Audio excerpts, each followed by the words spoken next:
a diferença hoje. Enfim, eu vou falar de educação para começar. Por que eu não pude passar numa prova? Porque mulher não pensa. Aí eu pensei, nos anos para cá, eu pensei, não é a mulher que não pensa. O ser humano não pensa. Então, minha questão não é mulher, minha questão é o ser humano. Isso me interessa profundamente. É isso que eu acho que a gente tem que acabar, porque discutir homem e mulher ainda é uma segmentação do discurso. O ser humano é meu problema. Bom, o que eu penso sobre isso? No Brasil, a diferença no IDEB, que é o Índice de Avaliação da Educação Básica, a diferença entre escolas particulares e públicas é de apenas 30%. As particulares são apenas 30% melhor do que as públicas, sendo que a escola particular já recebe uma criança que os pais são alfabetizados e os avós, uma criança que visita parques e museus, uma criança que sabe falar e não tem fome. A escola pública brasileira recebe crianças com fome, que estão expostas à violência, à bala perdida, filhos e netos de analfabetos. Então, a nossa escola particular é muito pior do que a nossa escola pública. Nossas lideranças são péssimas, nós formamos a nossa elite de uma maneira insuportavelmente sem pensamento. E isso a gente vê todo dia nos jornais, nas manchetes que você citou, o que vale. Ninguém pode comprar uma revista que em 8 minutos vai perder a barriguinha. Ou uma revista que vai te ensinar a ser feliz. Então, nós somos uma sociedade que não pensa. E a gente pode analisar isso de uma maneira rápida e curta, que é... No século XIX, ninguém tinha orgulho em estudar no Brasil, estudava na Europa medicina e direito.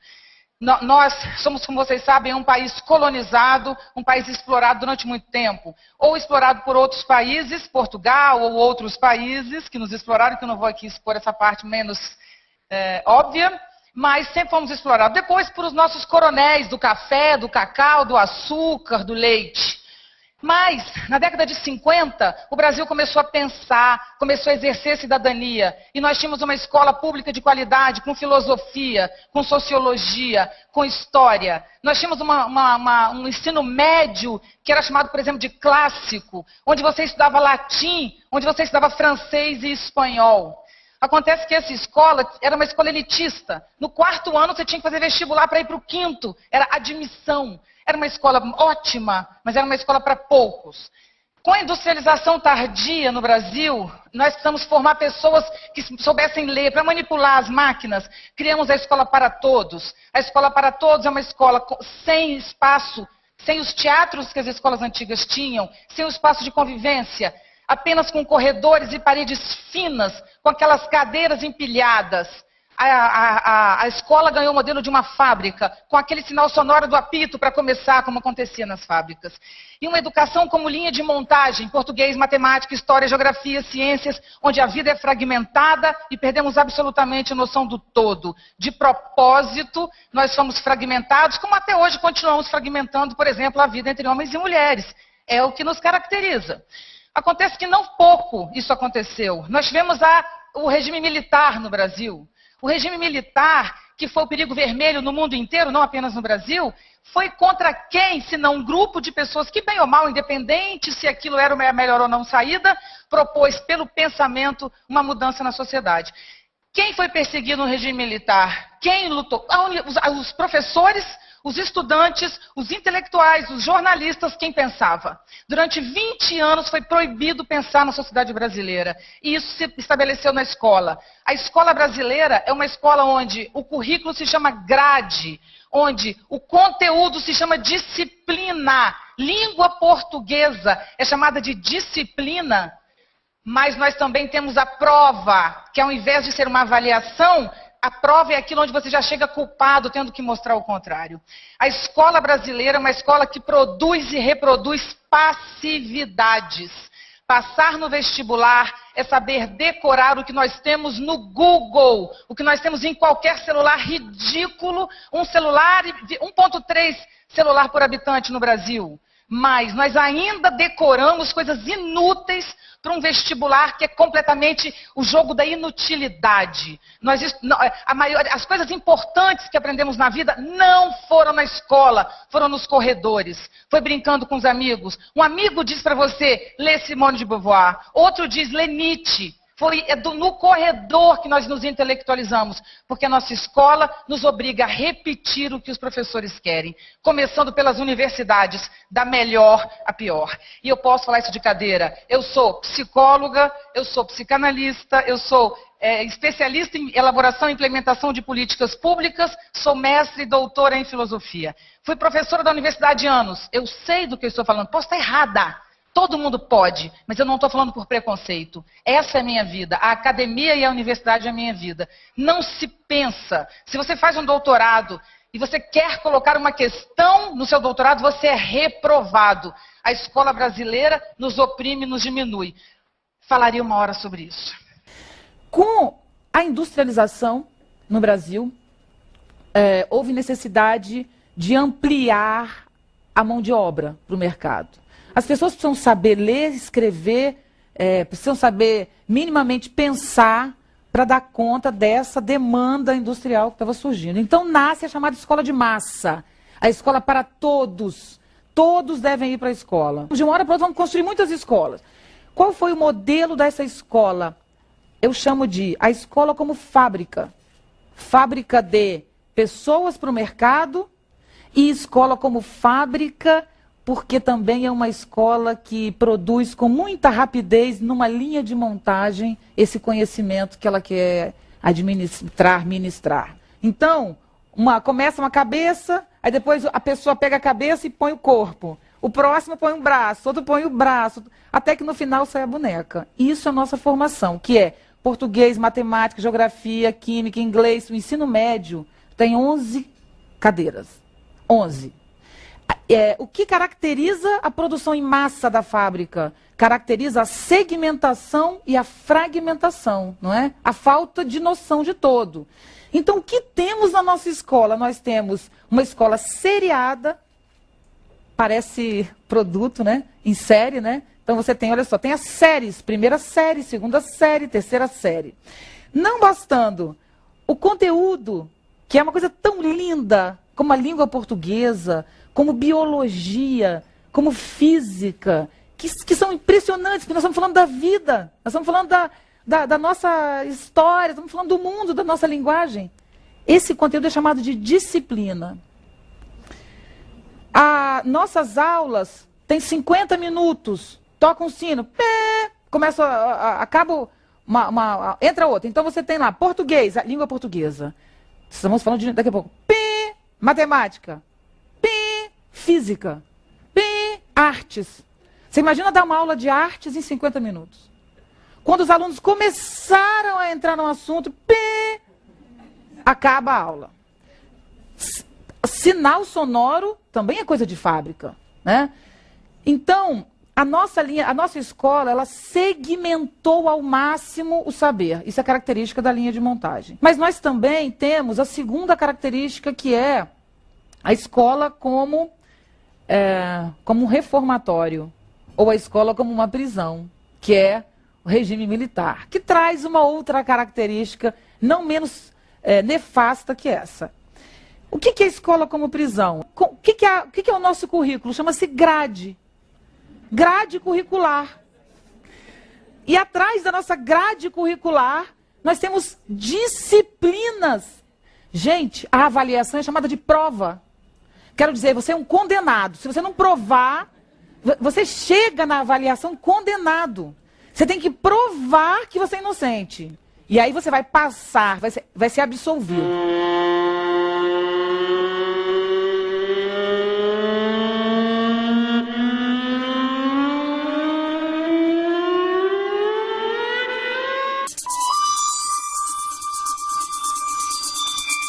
Nós estamos passivos demais. Demais. A passividade que nós vivemos é em consequência de uma ausência de atitude. O que é atitude? Atitude é você ser uma pessoa. Mas será que nós somos uma pessoa ou somos pedaços colados? Talvez eu seja matemática, geografia, química, inglês, história. E aí, quando eu me deparo com um problema global, eu não sei a que pedaço de mim eu vou recorrer. Quem vai pensar? Minha cabeça? É meus olhos? É minha boca? Né? Então, a gente não tem como ter uma atitude. Essa escola, que foi formada, baseada na linha de montagem, na disciplina e na ausência de vida, essa escola tinha uma função, preparar pessoas para o mercado. Aí eu vejo hoje também pessoas dizendo, não podemos preparar para o mercado, temos que preparar para a vida. Claro, mas temos que preparar para o mercado também. Ora, nós vivemos uma sociedade que produz, que compra e vende. Claro que o mercado existe. Agora, alguém hoje está preparado para o mercado? Não. A nossa escola não prepara para o mercado. Nós vivemos uma crise de liderança. Nós temos pessoas que sabem fazer o trabalho mandado, mas nós não temos pessoas que saibam liderar. Liderar não é oprimir, liderar não é diminuir, liderar é coordenar um processo que pode ser ético e respeitoso. Nós não temos também essa categoria, isso no sentido das empresas mesmo, existe essa carência, né? Então, a nossa escola não está preparando o ser humano para a sociedade e para os desafios que ela vive, tanto que somos imaturos sociais. A escola não está preparando para o afeto, para viver individualmente. Nós não estamos preparados por causa do fenômeno da depressão. Existencialmente, a nossa escola nunca fala de morte, a nossa escola não fala de alegria, a nossa escola não fala de perda, a nossa escola não fala de vida, né? Isso é um assunto, é afeto. Afeto não é razão, é muito racionalismo. Afeto você cuida na igreja ou em casa com a mãe. A escola não trata disso. E a nossa escola também não prepara para o mercado. Então a escola nos desprepara. A escola é responsável por essa coisa fraca que nos tornamos, né? Por essa coisa débil. Vamos assumir. O que somos nós, gente? O que nós somos? Nós somos medrosos, nós somos angustiados, nós temos medo de sofrer, que sofremos o triplo, porque temos tanto pavor do sofrimento. Nós odiamos obstáculo, nós odiamos pensar. Odiamos pensar. Nós gostamos do que vem pronto, do que vem mastigado. Nós não sabemos nos relacionar. Nós perdemos a noção do corpo, então nós não temos a capacidade de toque, de visão, de audição. Nós perdemos a noção de solidão, que é o fundamento essencial para a vida. Essa capacidade de existir como pessoa. A dignidade é uma palavra que realmente não tem mais nenhum sentido para quem tem menos de 50, 40, 35 anos. Então nós perdemos essa noção de que você nasce, você tem um processo de vida, né? Nós perdemos claramente essa noção. Então, nós não precisamos... A escola, eu trouxe a escola para vocês como uma desculpa.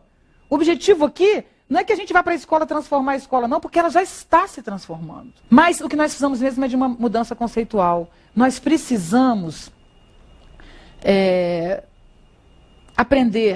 reaprender a ver, a ouvir, a pensar. Porque o pensamento fragmentado, ele afasta o ser humano da única coisa que existe, que é a vida. O Edgar Morin trata a educação como o quê? Como a formação do novo cidadão. Ele trata a educação como política, como atuação na sociedade, né? Ele entende que a educação é o lugar de atuar na sociedade. Ele fala que temos que aprender a aprender. Nós não sabemos aprender. Mas mais do que aprender a aprender, nós temos que inverter uma lógica, que é, o que faz a escola? A escola ensina, né? E o aluno aprende. E ele diz, não, a escola tem que aprender. O professor tem que aprender. E a escola não pode mais ensinar. Então a palavra ensinar, ela pode sair do nosso vocabulário. Por várias razões. O professor não é aquele que ensina mais. O professor é aquele que estimula a aprendizagem. Primeiro, porque ninguém ensina o que o outro, de algum modo, não perceba, intua, seja estimulado. Porque ele pode decorar. Mas aprender, a gente só aprende o que nos toca, afetivamente, humanamente, o que nos move. Então ninguém ensina o que o outro já não esteja de algum modo pronto para saber, ou queira saber, ou tenha interesse em saber. Segundo, é que quando o professor ensina, ele é o centro da questão, né? Então ele tem um poder hierárquico que atrapalha a relação de conhecimento, que é o abismo entre professor e aluno. E o terceiro ponto, que é bom para nós professores, que é o seguinte: com as mudanças tecnológicas, os conhecimentos mudam todos os dias. Um professor não tem condição de saber mais que o aluno o tempo inteiro em todas as séries. Não tem. O aluno sabe mais que o professor desde um aluno de 6 anos. Isso eu já ouvi de vários professores nas minhas palestras. Eu estava falando sobre... entrou na sala um bicho, não sei qual bicho. E aí a professora, muito contemporânea, uma ótima professora, falou, vamos conversar sobre o bichinho que entrou. É o certo. Trazer para a aula o que está acontecendo. Só que quando ela entrou, ela não sabia direito o que era o bicho, mas o menino já deu a dica do bicho. Isso é uma libélula. E começou a falar do bicho. Mas era uma criança de 6 anos. Entende? E ela falou, eu fiquei arrasada. Eu falei, não fique. Você é um educador. A gente tem que parar de ser professor e ser educador. O nascimento do pensamento é igual ao nascimento de uma criança. Tudo começa com um ato de amor. Uma semente há de ser depositada no ventre vazio. E a semente do pensamento é o sonho. Por isso, os educadores, antes de serem especialistas em ferramentas do saber, deveriam ser especialistas em amor, intérpretes dos sonhos. Então, qual é o papel do professor? O professor é aquele que estimula o aprendizado. O professor não é aquele que sabe tudo, mas é aquele que tem interesse por tudo. Esse é o educador, esse é o professor. Então, o que é interessante nesse modelo que nos alivia como professor? Eu não tenho obrigação de dar conta do conteúdo, ninguém tem. Né? Por que ninguém tem? Outro problema do Edgar Morin, problema que ele traz, maravilhoso, que é princípio de instabilidade. Porque a gente tem um princípio de identidade, né? O que é. Ele estabelece um princípio de instabilidade. Que princípio é esse?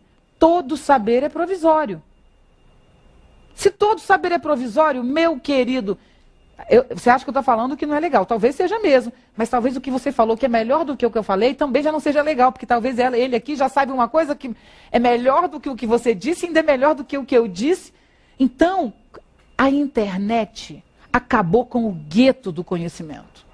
Ainda não acabou, mas felizmente vai acabar. Então, quem vai estar no auge? Quem vai ser o papa do pensamento? O curioso, o criativo, o instigador, o sempre disposto a novas questões. Não aquele que apenas acumula conteúdo. Porque quem acumula conteúdo não pensa. Pensar exige o vazio, a reflexão. Reflexão exige vazio. Vazio é não saber. Eu só aprendo quando eu não sei. Porque se eu sei, eu não aprendo, eu estou cheia. Então, como é que eu vou aprender se eu estou o tempo inteiro acumulando conteúdo? Outra coisa que a escola tem que ter, além de princípio de estabilidade, aprender a aprender, retomar a reflexão e o vazio, ela tem que construir um ambiente democrático. Professores têm que ser respeitados, alunos têm que ser respeitados, funcionários têm que ser respeitados e ouvidos, o porteiro da escola, Paulo Freire diz isso há tanto tempo, o porteiro da escola é um educador e tem que ser tratado com respeito, mas talvez a coisa mais importante na escola seja construir daquele lugar um espaço democrático de convívio ético, antes de pensamento e conhecimento. Sem isso não existe possibilidade de produção de conhecimento. Eu fiz gravei uma comunidade no Vale do Jequitinhonha, Tião Rocha é a pessoa responsável no Vale do Jequitinhonha, e ele fez uma escola debaixo do pé de manga. E aí ele começou a educar as crianças fazendo biscoito de goma. Então as crianças aprendiam, as crianças na 6ª série não sabiam escrever. Então lá debaixo do pé de manga, na casa da Dona Maria, eles usavam biscoito de goma com um buraco, aquele pano com buraco, e vai escrevendo, chama biscoito escrevido. Então você conta, quantos ovos tem? O que é um ovo? Como é que escreve ovo? Você só vai fazer o biscoito se aprender a escrever ovo. Mas se aprender a escrever ovo, aprende a escrever uva. Mesmo que uva não tenha ali. Mas aí eles vão escrever uva e vão discutir uva. Por que não tem uva aqui? Que é o nosso querido Paulo Freire, né? Que é contextualizar a educação. Então, esse trabalho não era apenas o biscoito, era a vida desse cidadão, era a consciência dele no mundo, é a relação dele com a natureza e todo o processo a partir de um biscoito. Apenas um biscoito é suficiente para a gente estudar física, química, geografia, biologia, o que você quiser, porque as coisas se conectam. E não se esqueçam que a gente tem uma palavra muito comum hoje, né? Vamos aproveitá-la. Conexão. Nós não vivemos de conexão e de link, então vamos tornar a conexão uma realidade da nossa vida. Além do ambiente interno da escola ser um ambiente democrático e respeitoso, e a preocupação com isso ser constante, a escola tem que se abrir para o entorno imediato, para a comunidade, para os vizinhos. ela tem que se relacionar com esses vizinhos. Ah, como vai se relacionar se é uma favela e tiro? Ela não precisa se relacionar, não é ir para a favela e bater papo, porque se é perigoso ela não vai. Mas se a escola está do lado de uma favela, a escola tem que discutir a violência normalmente, cotidianamente. Porque, gente, se você entende o processo de exclusão social, você se defende dele. Mas se você não entende o processo, você é vítima dele.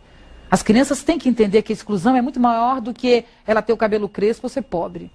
É um processo que está além dela. Ela não pode se sentir culpada dessa exclusão ou inferior por essa exclusão. E muito menos revoltada com essa exclusão imediatamente. Ela precisa descobrir modos de ação social. Por isso que política é um assunto de escola.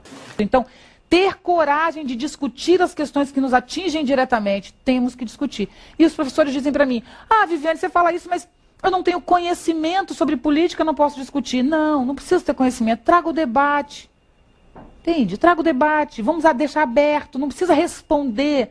Pensar não é dar resposta para a criança sobre aquilo, é trazer autores, é trazer o tema, trazer as questões. E, finalmente, quando nós temos que discutir política na escola e o professor tem dificuldade, nós temos que discutir a morte na escola. Porque uma criança morreu, o jornal está escrito isso. Isso incomoda, né? Óbvio. Aí o professor disse, como ela falar da morte? Não tem preparação, não sou psicóloga, ela me disse. E eu disse, traz um poema. Apenas. Um poema sobre a morte, conversa com as crianças. Não responde, traga apenas a questão. Enfim, pessoas sensíveis esteticamente são pessoas mais éticas. Quem é sensível ao sofrimento também é uma pessoa respeitosa. Pessoas plastificadas não podem ser pessoas éticas. Eu acredito que o professor Rui Canário deu uma contribuição muito grande para todos nós. Que tudo isso vem dessa coisa, que é a escola não é problema da escola. A escola é problema da cidade. Ou nós criamos uma cidade educativa, uma cidade envolvida com a educação de um modo geral, ou nós não teremos nem cidade, nem sociedade e nem ser humano.